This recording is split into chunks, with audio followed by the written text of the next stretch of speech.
So this month we're talking about different diagnoses.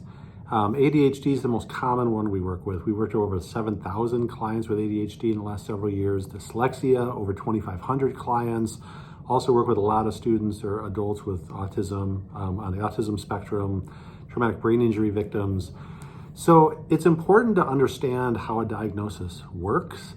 At LearningRx, diagnoses are interesting to us, but they don't really label somebody in our mind. In fact, our goal is to get to the learner beneath the label, because any diagnosis, for example, ADHD, the most common, right, for a learning struggle, it's a label that's put on a certain cognitive profile, right? So most individuals who struggle with ADHD, that manifests as processing speed weaknesses, working memory weaknesses, those types of areas, auditory processing at times, which then makes it really hard to stay on task.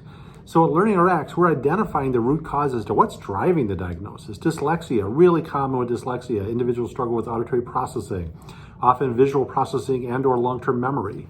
So whether someone comes to us with a diagnosis or not doesn't ultimately matter, because we are always, through our initial assessment, identifying how is this diagnosis showing up, and then we then take the steps in our training to strengthen the skills to minimize the impact or the symptoms of whatever that diagnosis is. We obviously don't diagnose or undiagnose individuals, but our goal isn't the diagnosis. It's more, what do we actually want to do about it? Let's work to get past it so that a child or an adult doesn't struggle in the ways that that diagnosis typically sees.